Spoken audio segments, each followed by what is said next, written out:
Meher Baba ki jai.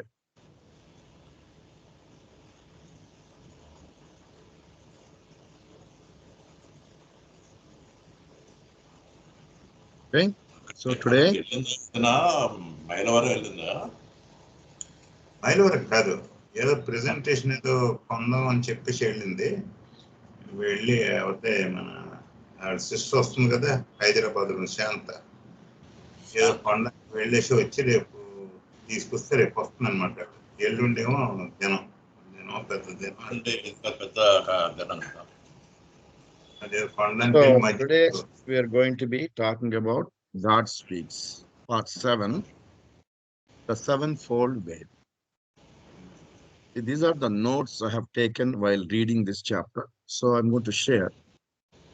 I did not change anything. All I did was I separated out the sentences and each topic wise. And wherever there is some little bit more explanation, I added a little bit more. And very few places I changed wherever I think it's easier to understand. That's all. Otherwise, most of the sentences are same notes, same word to word. I copied from the God Speaks. Jai Baba. Avatar, Meher Baba ki Jai. కష్టమే మార్చడం. అన్ని ఏది మార్చగలిగే ఇది ఉండదు. చూద్దాం, ఈ presentation చూద్దాం. Okay. కనిపిస్తుందా? Right. God Seven speaks fold. sevenfold way. Okay. So, Right. so I took God Speaks as it is, and most of the sentences I used in the same format, but I separated them. And wherever there is a need, I felt I need, so I changed a little bit. Otherwise, so listen to all the talk, make notes, and ask me questions at the end. So, what is the summary of this part 7 of this sevenfold veil? In this part, Baba gives a gist of how the veils are removed on a pilgrim as he walks in the spiritual path, especially in the involution path. That is, a person who is walking from gross plane to the seventh plane, the real world, the God's plane. So in gross plane, he's mostly talking about the veils. Veil means turtle-like thing. Turtle. So a grass plane person, most of us are in grass plane. We have veil on ourselves, and this veil has got 7 folds, and each fold they have different colors also. And can we see the veils? No, we cannot see the veils. Baba talked about we cannot see God in different terms. Sanskaras are coming in the way from your experience, God, or your ego is the coming in the way, like this. But basically, they're all true. Baba used this metaphor of veil and 7 folds, how they are removed as we cross across the involution planes. As the pilgrim moves on in different planes, folds, folds are removed, and these people are elevated to the higher planes. So he is going to explain what are the things that needs to be met, the criteria that we need to meet in order to cross the planes. Finally, when all the veils are removed, the pilgrim attains the God realization. This is the summary of the of this chapter. So Baba started out this chapter with Kabir Das.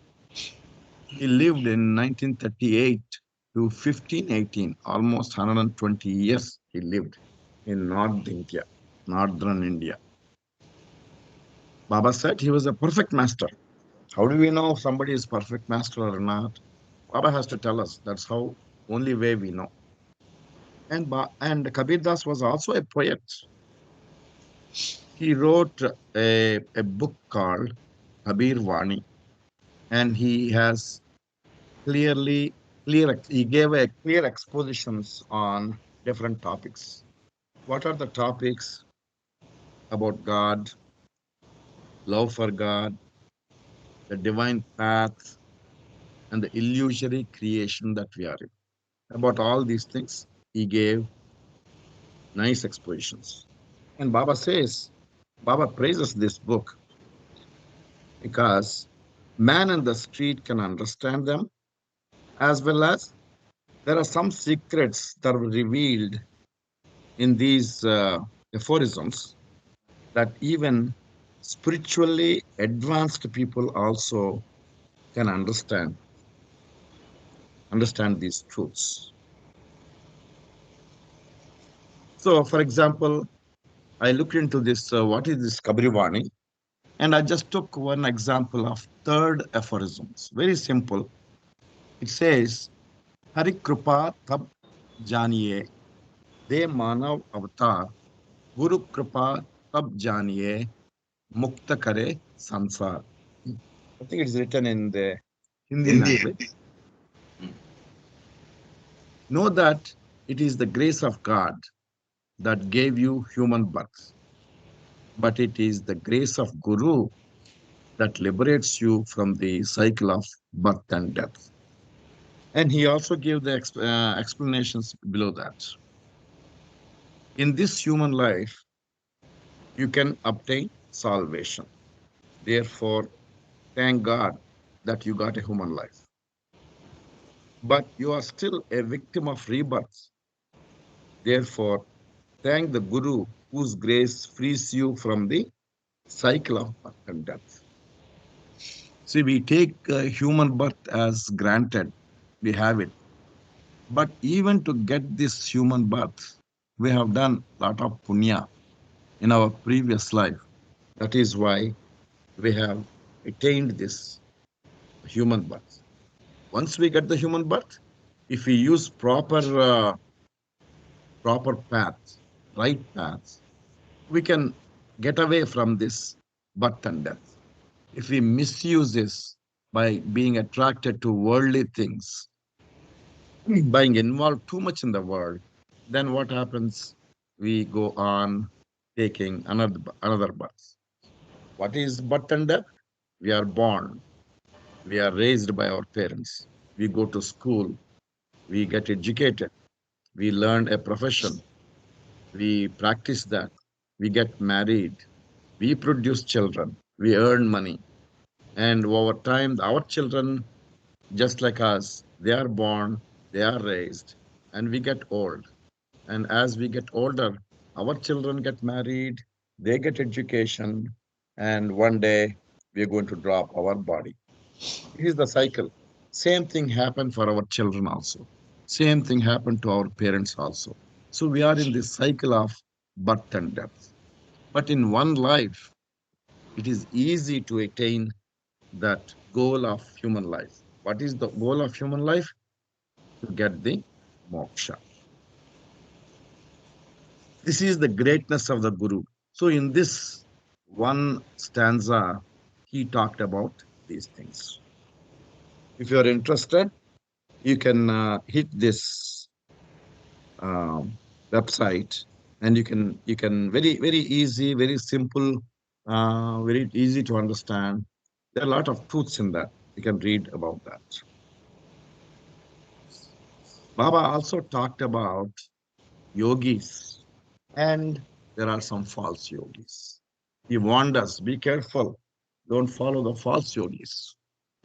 Some of them, they can levitate in samadhi state. They are in samadhi and they raise. And there are some yogis who can fly in the air. We can see them. Suppose we see these acts, what do? We just stand and look at them with awe. Now, why are they doing that? Hmm. They are showing off their powers. There's nothing more than showing off their powers. Is it good for them? I mean, we are professions. Suppose you're a doctor, the patient comes with a disease. You give them medicine, you cure them, but you also take remuneration for that. Why do you take remuneration? For your own livelihood. That's okay. That is the normal. It's not showing off the ego. It is exercising your education, whatever you have learned, to help somebody. And in that remuneration, you lead your life. That is okay. But to show off that you have powers, especially wearing these saffron colors and monk like dresses and saying that I'm very spiritual and then doing these acts, that is how you mislead the people or you get the attention of the people's surprises, and that is where you will have a problem. Miracle mongering yogi suffers from hindrance of their own spiritual growth. That is the problem. Mm.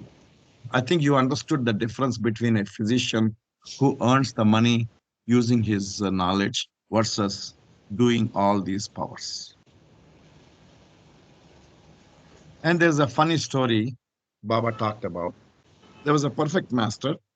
He was waiting near a river, waiting for the boatman to come and help him to cross the river in the boat. The boatman charges 1 anna, 12 paise, or 0.12 rupee for the boat ride. And then there arrives a yogi who is a little bit advanced and he had some powers. He walks across the river and comes back to the perfect master and says, that was much easier, was it not? And guess what? Perfect master says. Master replies, yes, and it has less value than 1 anna. See, that's he was trying to show off. So what is he going to gain out of it? Except, hey, I have powers. I'm greater than you. That is ego, showing off the ego. That's not good. Feeling oneness with all the people is the spiritual love. That is only thing that will help us to grow in the spirituality. So Baba was telling stories like this so that to give us some idea. Then Baba talks about these are desires, right? So why are these yogis doing not only to show off? That is the desire they have. Hey, I have the power. I want to show. These are all called desires. We all have desires. And we also know that from reading spiritual books that desires are the one which are coming in our progress, especially the low desires, the being selfish, being lustful, being greedy, showing anger, showing egoism. These are all examples of the low desires. And they are not easy, but if you try to achieve them, Baba wants us to work on them. Baba wants us to work on them. And if we come to a stage, then we will understand how he has been helping us to get over them. And Baba says it's a no mean achievements by doing so. Now, second point, what he's talking about is, let's say, if somebody worked on it, if we worked on it, on all our desires, greed, lust, anger, all these things, we worked on it and we completely worked on it. And Baba said that is the greater one, greater than the first one. To if we succeed in establishing a lasting sublimation of all the desires. But if we succeed on it, what does it mean by succeeding? That means we don't allow it to display in our mind. That's all we can do. Understand, right? We have anger. And the moment we leave that arena, we display that anger on somebody. But whereas if we control it, it will stay there. Will it be gone? That's what he's going to talk about in this chapter. But he talked about one more thing. What is he said that is the greatest? What is that greatest? Burning away all one desires once and for all, which divine love alone can do. See, by controlling and working on it is good, which we have to do anyway. It's not easy. And if we can control all our desires, in Baba, in some other situation, Baba said he will become a saint. Baba said, if you can control all your desires, the lasting sublimation, the person is called saint. But the greatest is if we do this same thing, burning away everything because we love Baba or giving it Baba, that is the greatest. That's what he said. That's what he's talking about. Controlling one's own desires. How do we achieve it? How do we do this? The third part. And in my opinion, I think that is the easiest path. How do we do that? Simple.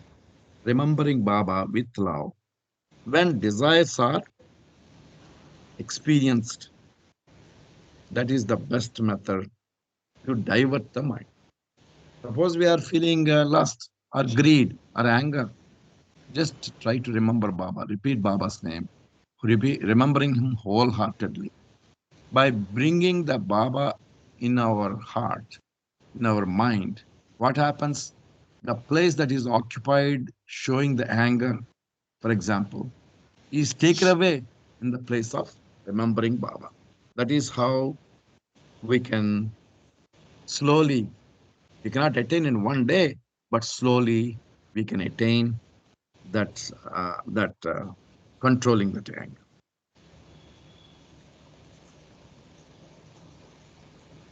Baba also talked about showism of our love for divine love. As there is never any show about divine love, this burning is in love is always without smoke or without show. Ideally, one should not show off this love. There are times when an outward expression of God's love may amount to heroism. Sometimes we have to act. We act just to, it will create a situation that we are showing off. But if we are really doing it for the sake of showing off, then it becomes an insult to the God.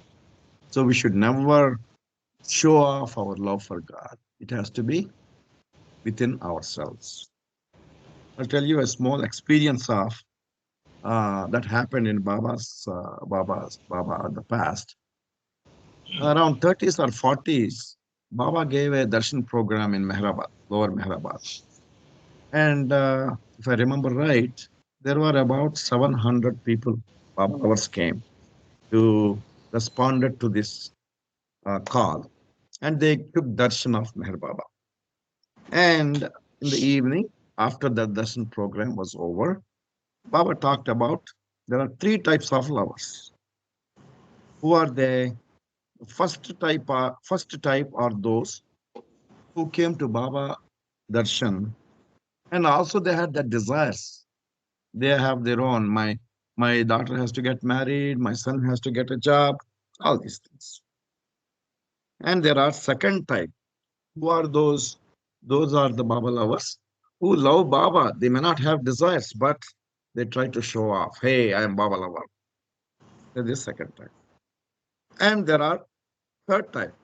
They just come silently. They take the darshan. They love me, and then they go on with their life. So that evening, there was one Mandali member, Krishna Nayar, was there. He was doing the watchman. So they were talking in the Baba in the Baba's room before going to sleep. So Baba was talking about these first type of people who come and take my darshan. they love. And Baba was talking about, but they only talk about their own desires. They only think about their own desires. Nobody asks me what I like. Then Krishna Nair asks Baba, what is that, Baba, you like? Uh, then Baba says, I like the third type the best. I like those lovers who love me silently without any asking me anything or displaying about their love. Then Baba talks about false illusion and the real illusion. We are in the illusion. We know that Maya creates the illusion. As compared with the dreams, the physical life indeed is a reality. See, when we are dreaming, we know it's reality. As long as you are dreaming, we think that is reality. But when you wake up, then you see with eyes all the world, your bed, your room, and all this, your house, all these things. Then you think the dream you had was not real. Oh, that was just a dream. This is real because you are seeing with your senses. Similarly, compared to the reality of the path, when somebody is walking in the real path, for him, this worldly life, this raising the children, marrying, getting a job, earning, living a worldly life, all this is all dream. But that is the real path. But as the world and all of its experience are illusory, so is the spiritual path that leads to the reality. The outside world may be termed as false illusion. There's a false illusion. Examples: I'm this body, I'm this mind, this is my family, that's my job, all these things. These are all the false illusion. Then what is the other illusion? Real illusion. The spiritual path that leads to reality may be termed as the real illusion. What are the examples? I love Meher Baba. I love to read God Speaks. Let's go to Meherabad. He needs help, and I want to help his family to love Baba. All these things, examples, There's also illusion, but nevertheless, despite the vast differences between the false illusions and real illusions, they both are illusions. What is reality?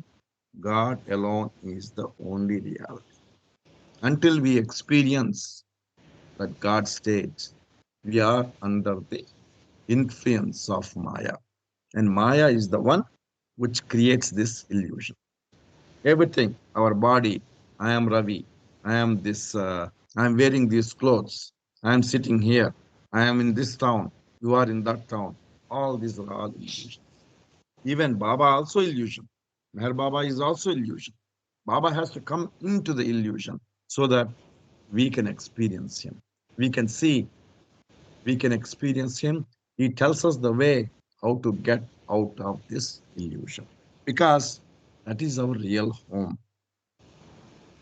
We are going home. How to go home? That is the path. That is the path he is showing us. Not only showing us, but he is walking us, holding our hand. So what are the problems of realizing God? When knowledge is gained, we have ignorance, right? Why are we in illusion? Because we have ignorance. We don't know that. We don't have the knowledge. So when knowledge is gained, the ignorance is gone. But for ignorance to go, knowledge must be gained.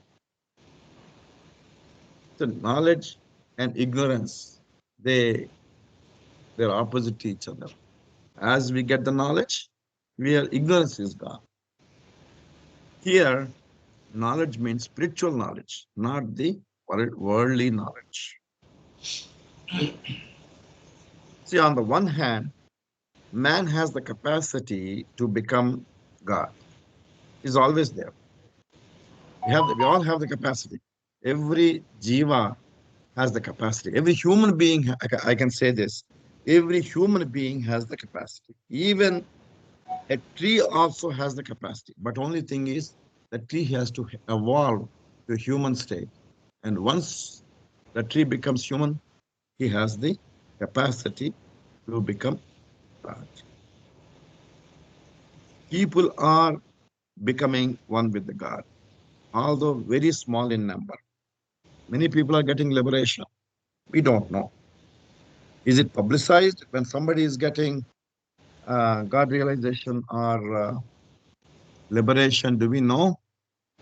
Nobody talks about it. It is not in the news. It's not especially in the breaking news.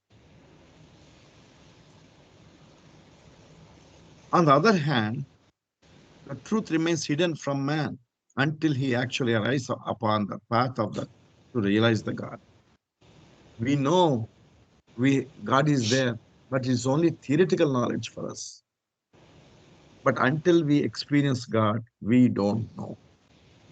What was the previous thing I talked about?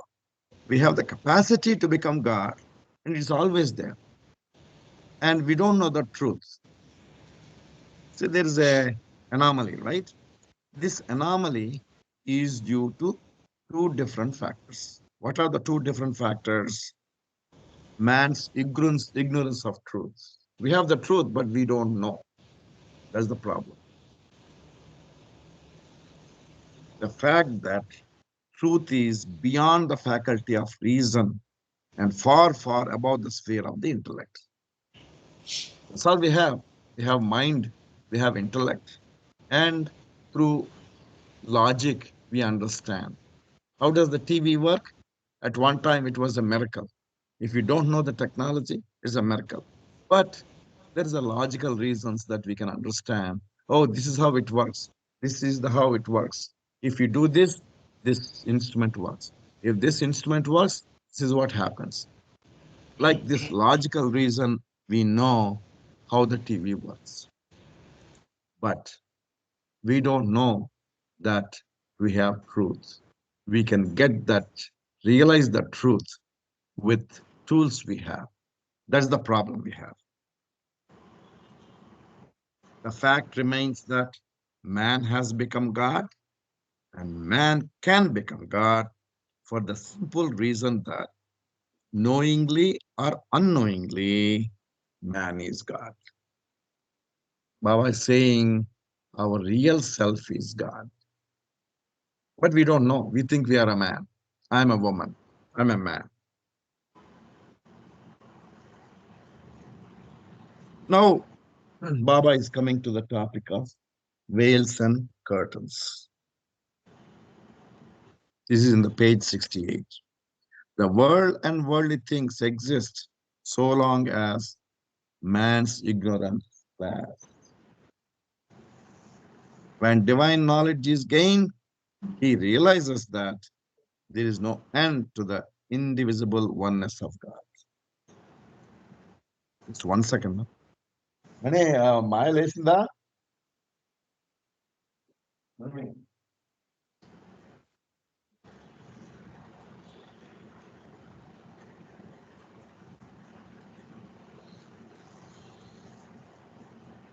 When divine knowledge is gained, he realizes that there is no end to the indivisible oneness of God.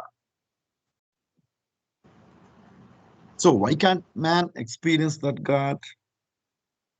Under the illusion of cosmic duality, the apparent separation between the man and God is invariably referred to by masters in terms of intervenient veil or and curtain. And Baba also talked about sanskaras coming the way. Our ego is the coming in the way. Or what? Even in the scriptures also there are vasanas are coming in the way.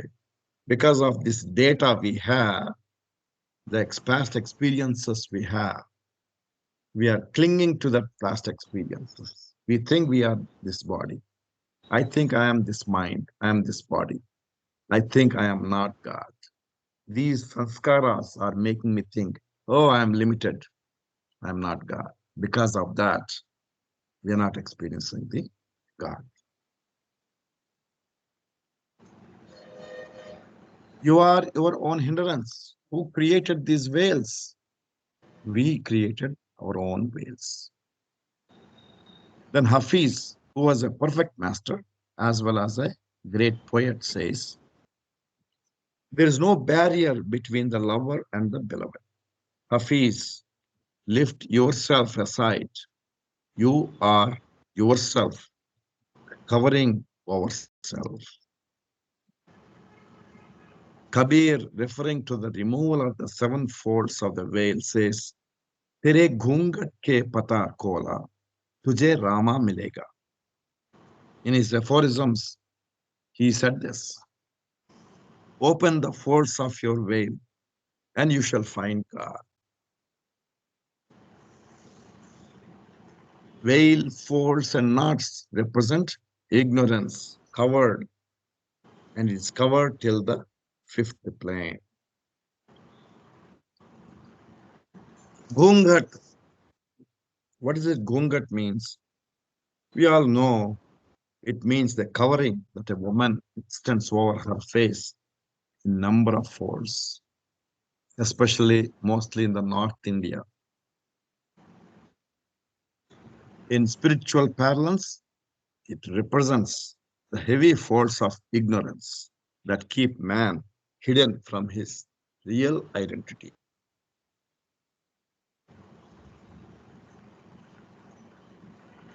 The lifting of it, fold by fold, corresponds to the stage by stage journey of a pilgrim from the first to the fifth plane, not completely to the seventh plane. These folds obstruct us only up until the fifth plane of the divine plan.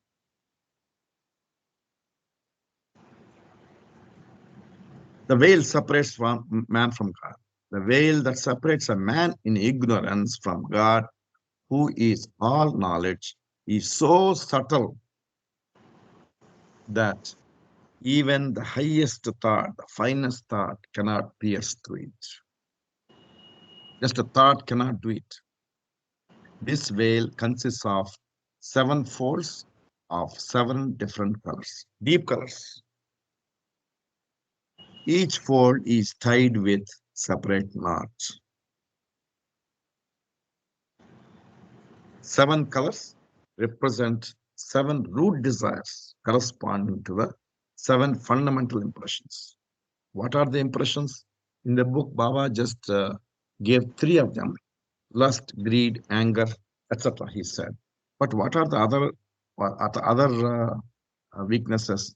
Kama, Krodha, Lobha, lust, anger, greed, Moha, delusion, Mada, pride, Matsarya, jealousy, and laziness.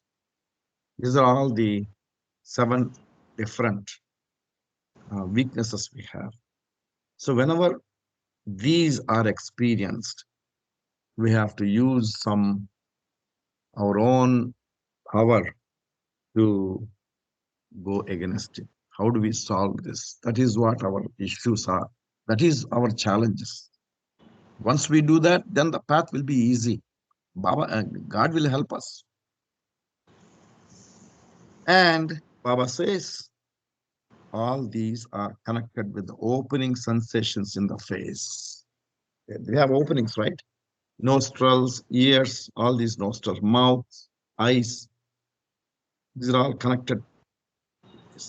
What are they? Number one, mouth. Two, right nostril and left nostril. Right ear, left ear. Right eye and left eye. So all these weaknesses are somehow connected with this, the openings, sensations of the face.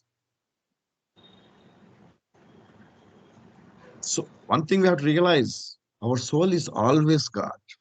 In reality, as the only reality, the soul is always God, without beginning and without end.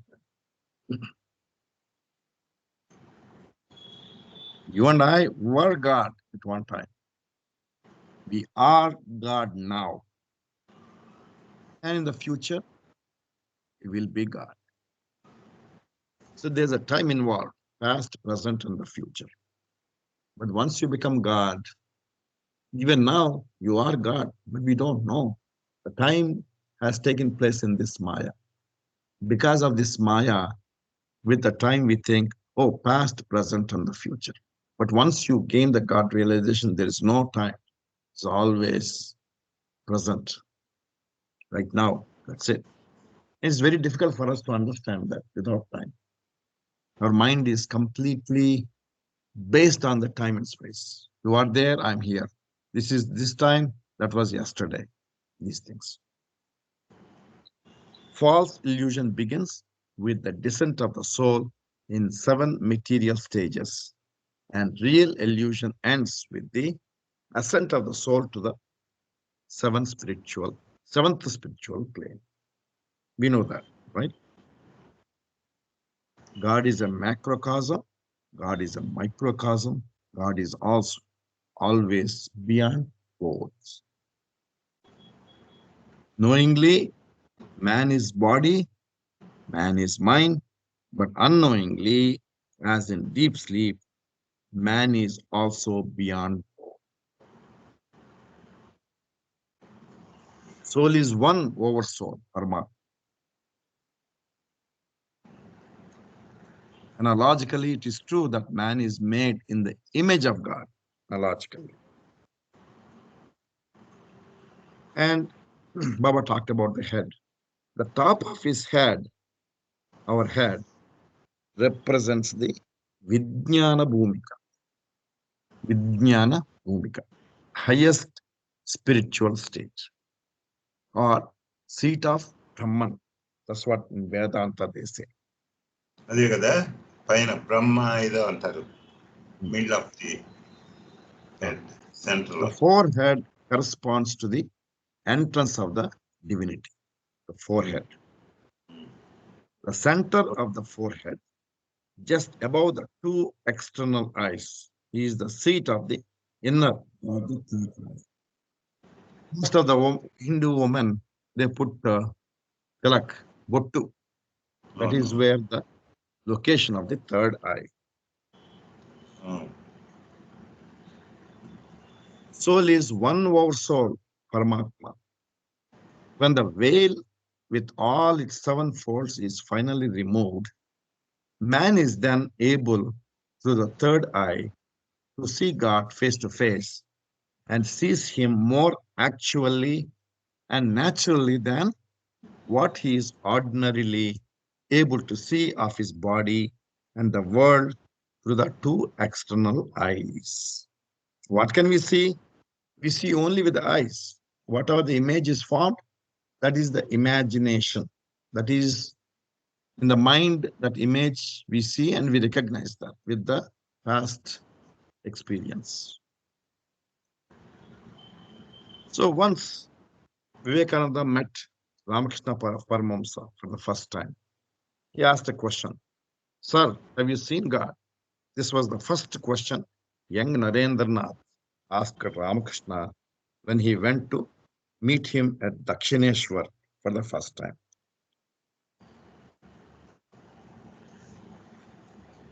Ramakrishna, without any hesitation, yes, I have seen God.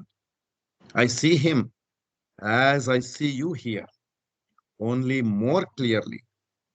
God can be seen. One can talk to him. This is the response that Ramakrishna Paramahamsa gave to Vivekananda.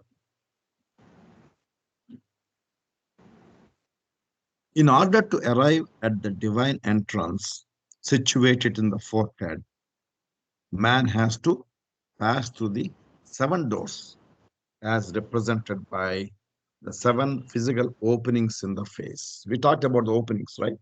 Mouth, nostrils, ears, and eyes.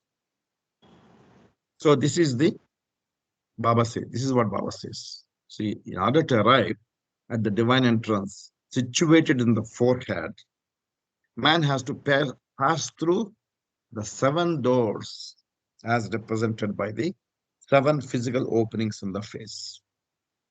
Most of us have been to Tirupati.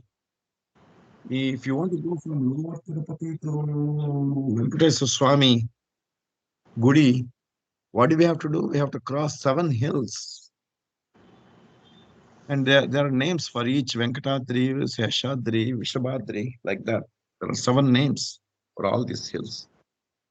Even after going into the Tirumala, there are 7 dwaras, 7 gates that you have to cross to be with the God.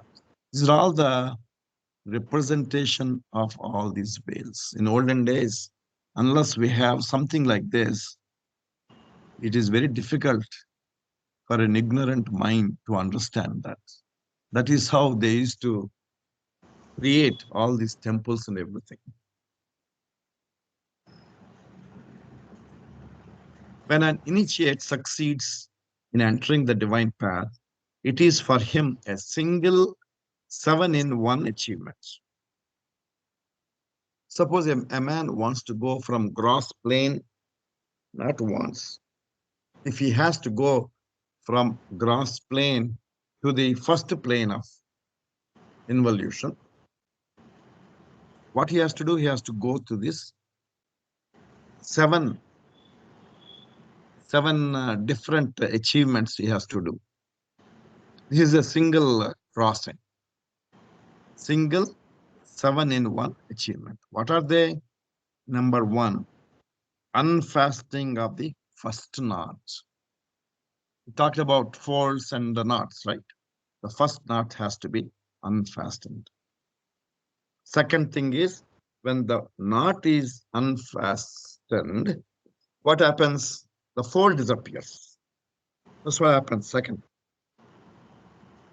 Third thing is crushing out of the first root desires.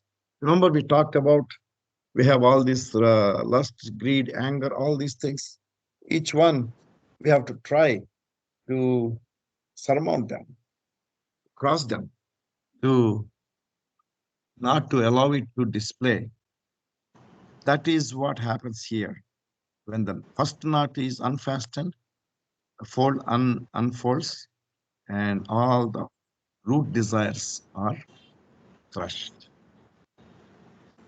Wiping out of the relative fundamental impressions, all these impressions that are connected with the desires, they will be wiped out. Doing away with the first of the 7 deep dark colors. The colors of the each color is representing each weakness, right? So that color will be going away, go away. Entrance to the first door represented. What is the first one that represented the first door? The mouth. And we arrive at the first plane in the subtle sphere, the Pran Bhuvan, that is subtle plane. So these are the 7 actions needs to be done. And who has to do this? We have to do it. We want to go into the first plane. It is completely in our hands. God's help is there, but we have to do. What is basically we have to do? We have to get away with our desires. If we do that, automatically we go into that. In dreams, an ordinary man is able to partially use his subtle body.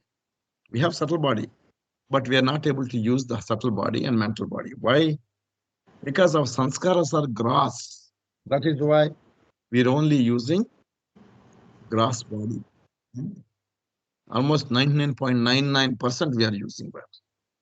In the dreams, we use partial use of subtle body with the subtle consciousness, but only with respect to the gross experiences and concerned gross objects. See, what do we dream?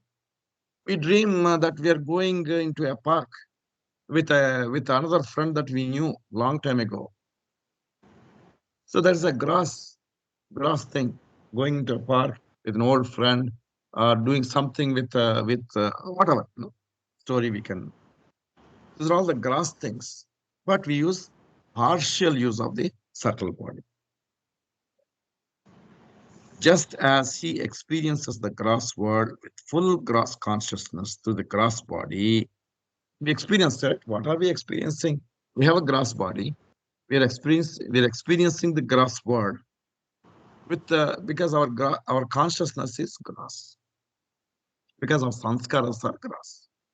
Just like that, even the person who is in the first plane begins to experience the subtle world with the subtle consciousness through his subtle body. Once he goes into the plane, what does it mean going into the plane? He is going to be just like us. He's not going to be any different. He's just like the person who is in the first plane, looks like you and I, but his consciousness is towards the subtle sanskaras, focused on the subtle sanskaras. Because of that, he experiences the subtle world.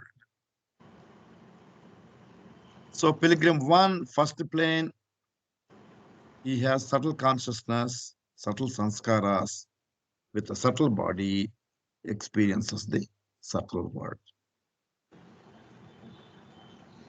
If the pilgrim is able to proceed further and manages to maintain progress, he continues in the subtle sphere up to the fourth plane.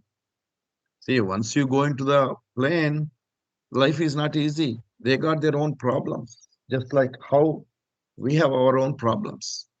We have our own weaknesses, and how to get over them, because we have that experience of being in that experiencing those weaknesses.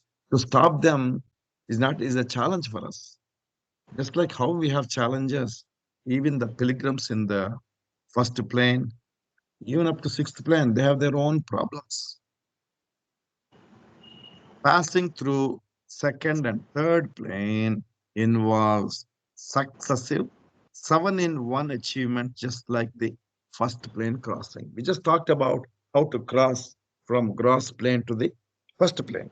Just like that, from first plane to second plane, it is the same process. Only thing is they have to go through the nostrils. Right nostril, left nostril. Same thing.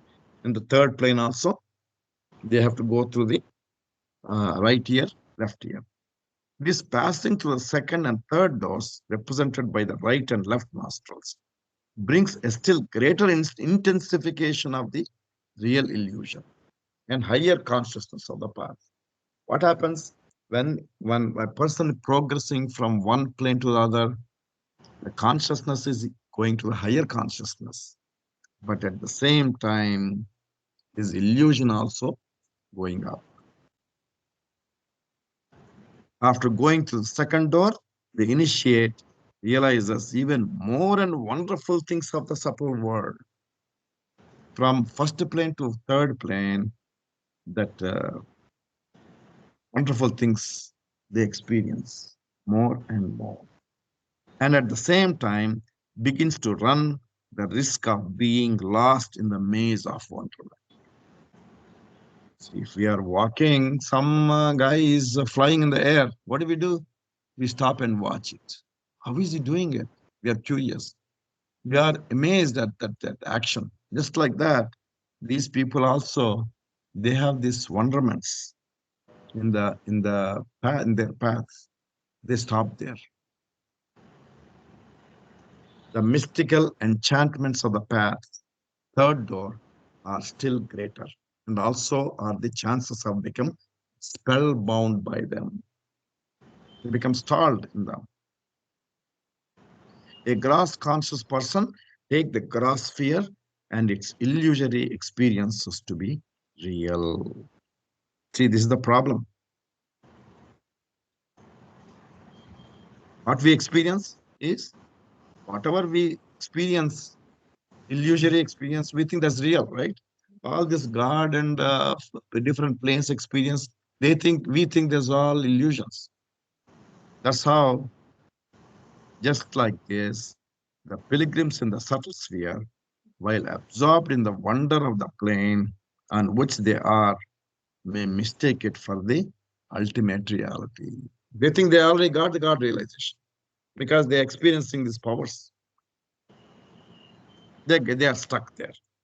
Hence, a pilgrim often gets stuck on the plane, accepting it as the goal until a perfect master or even the people in the mental conscious souls, the people who are in the fifth plane and sixth plane, they have those power to help them who are in the lower planes.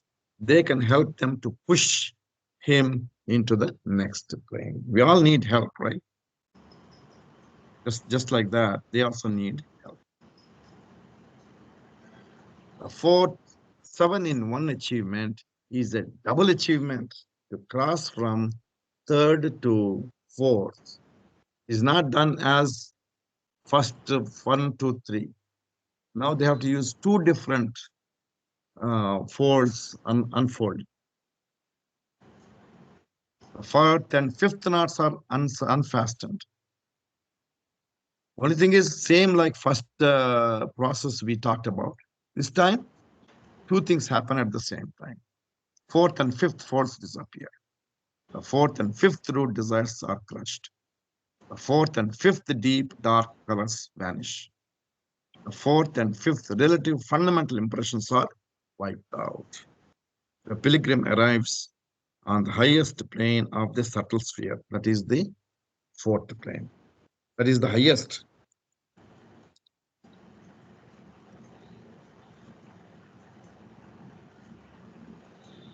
Fourth plane is the plane of spiritual splendor. They have all the splendor and they have all the siddhis. They have divine powers, full of powers.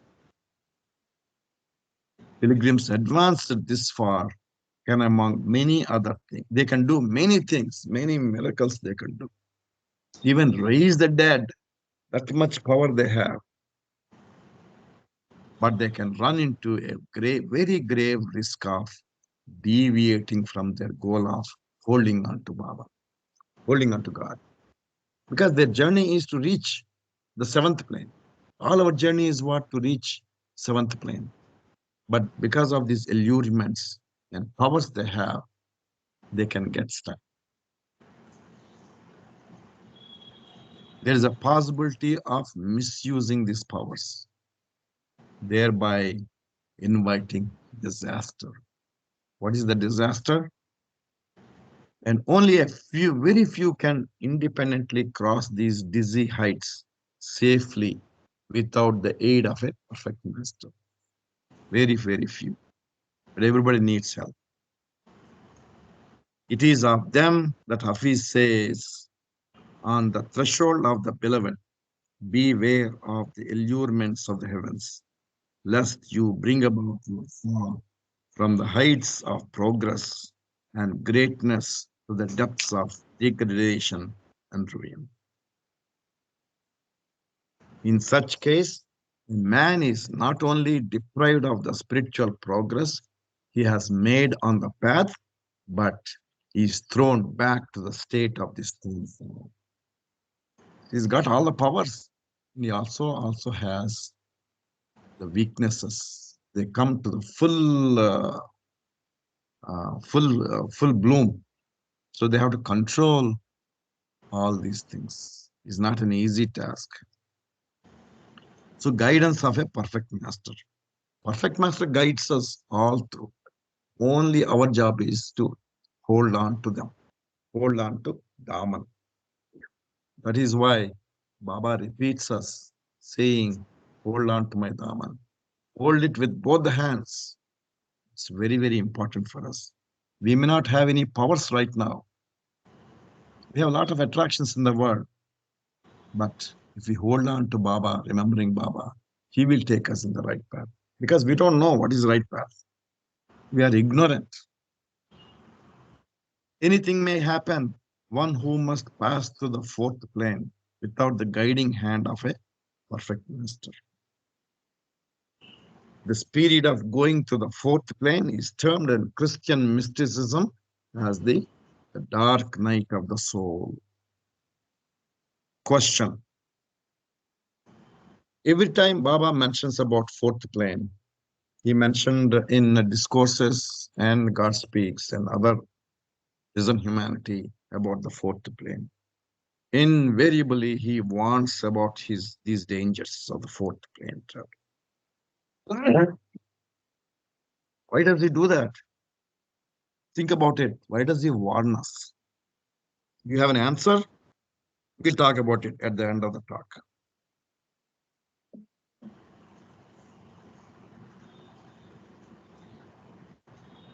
If the advanced pilgrim is at all able to resist the allurements of and treacheries of fourth plane,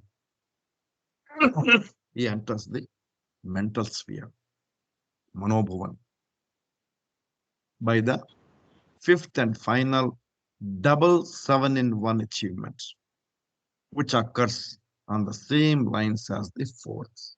2 times. See, first plane to cross the first plane, 1. Second plane, 2.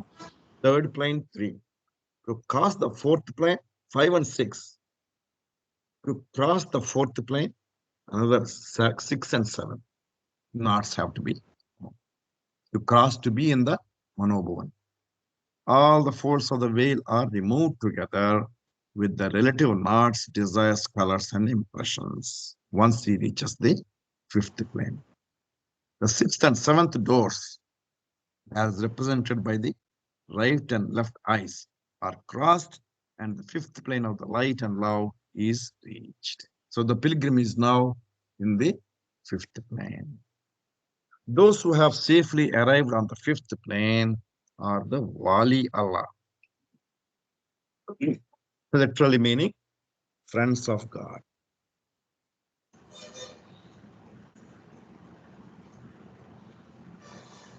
The inner sight, or the third eye, is now fully developed. But even through all the 7 folds of the veil have disappeared. But the veil itself is still there. Folds are gone, but the veil is still there.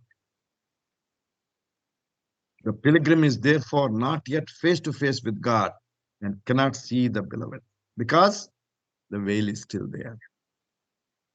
Because of their pure love for God, unadulterated by the false ego. There's no more ego there. In the fifth plane, there's no problem with the ego. It's gone. The position of these pilgrims on the fifth plane is secure, and there's no possibility of retrogression. Retrogression means there's no falling back.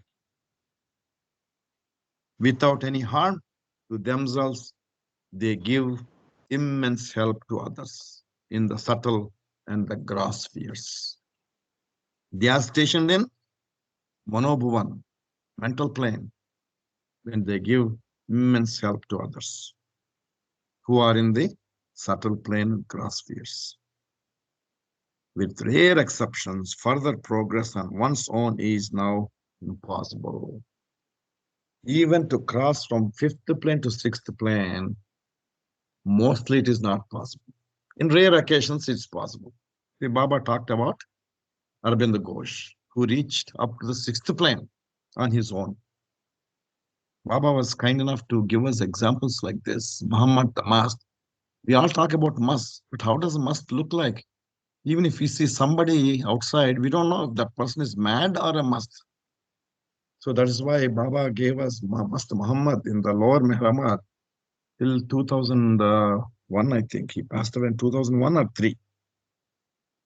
So many of us are able to see him and see how a mask looks like. Just like that, Baba gave, we know Arvind Ghosh.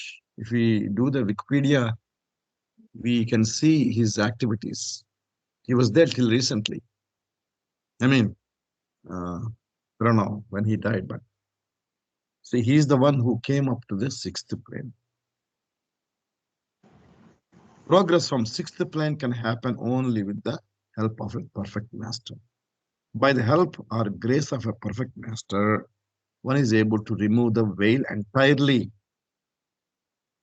and thereby arrive on the sixth plane, the highest plane of the mental sphere, the plane of divine sight, the entrance into the divinity, as represented by the forehead, where one is able to actually to see the God face to face, everywhere and in everything, because the veil is gone.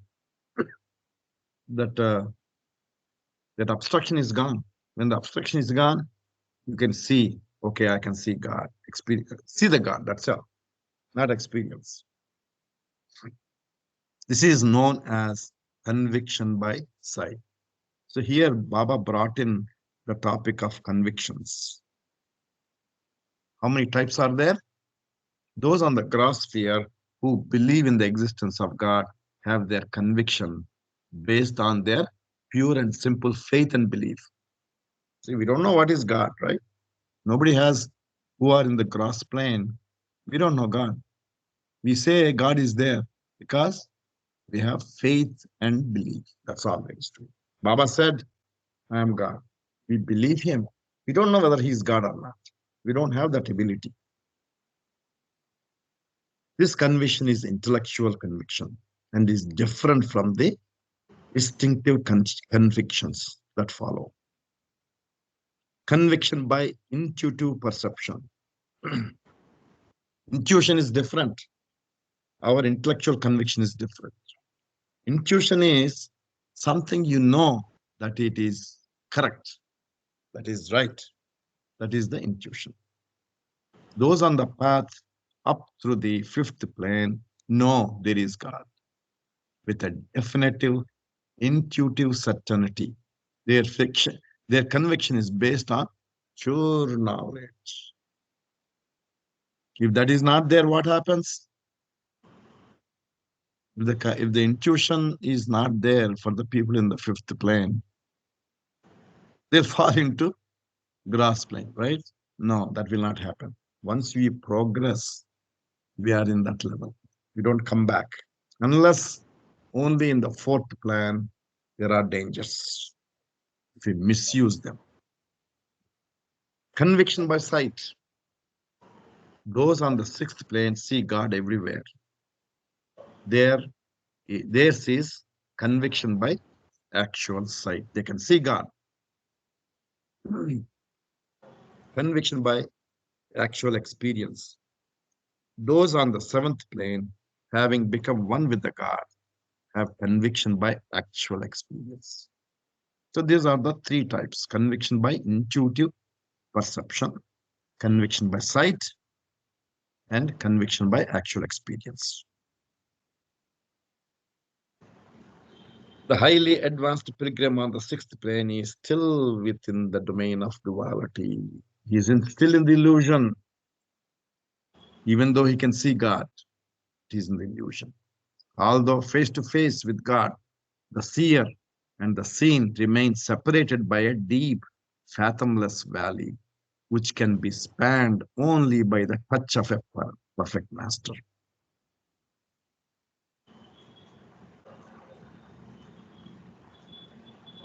Whereas the first five achievements are possible for man to obtain independently. The actual removal of the veil on the fifth plane is usually accomplished by the grace of a perfect master's guidance. The jump from illusion of the sixth plane to the reality on the seventh plane is, however, impossible on one's own and entirely dependent upon the direct touch of a perfect master. Without perfect master, we cannot, it's not possible to go from this illusion to the reality. It was possible only for the first avatar because there was no guru. That is why he had to himself become a guru to cross from sixth plane to the seventh plane. But afterwards, everybody has to have a guru. Even Meher Baba, when he was given God realization by Baba Jan, Upasni Maharaj had to bring him on. Baba Jan had to push him from a normal state to the, with Vijnani Samskaras, Baba was there as a child or a young adult. Baba Jan had to push him to the seventh plane. Without perfect master, it is not possible to go from seventh plane to the sixth plane to the seventh plane. On the seventh plane, the plane of infinite knowledge, power, and bliss, the individual merges into God and becomes God. The person who achieved this is called God. He becomes God. He experiences God. It is then immaterial whether physical body remains or drops. See, once, just like how we wear clothes, we wear clothes. What happens in the evening? They become dirty, and without any hesitation, we take a shower and we take a bath and change our clothes to a fresh clothes, right? Just like how much importance do we give to the worn out clothes? Whereas we give a lot of importance. Oh my God, my body. This part is aching, that part is aching. Every day we struggle once we reach certain age. But once the consciousness experiences the God stage, it's just a vehicle. Even now it is a vehicle, but we think we give a lot of importance to this vehicle, the physical body. As a rule, the grass shell falls within a short time after realization. But in some cases, the physical body holds on for a longer time. See, God speaks in the future pages, in the other pages Baba talked about. Why do some people give short time, within short time they give up the body, and some people, and Baba used the word prarabdha because of their past desires. Now they don't have any desires because of the past desires. Somebody wants to, oh, I want to be experienced as a god in this body, something like this. I'm just making up. Probably they live for some time, longer time. How much longer? I don't know. Baba never mentioned it. Probably mentioned it. Maybe I don't know. These God realized ones are known as mazubs or brahmibhuts. We know that, right? People who get God realization, who are in the physical body, just like us, in the gross body, they are known as, in Sufi terminology, brahmibhut. Sorry, mazub. Mazub-e-Kamil. And in Vedantic terms, is called brahmibhut. Again, only by the direct and personal help of a perfect master does one from among those God realized once return to the level of ordinary man, regaining consciousness of all the spheres. What are the spheres? We are experiencing the grass sphere. And there are a couple more worlds. Spheres. Sphere is nothing but a world, subtle world and mental world. Yet retaining at the same time full God consciousness. They come back. They are called perfect masters. He is then the man God. The man, after becoming God, comes back to beauty. They are called perfect masters or Sadgurus. Sai Baba, Upasri Maharaj. These are all the examples.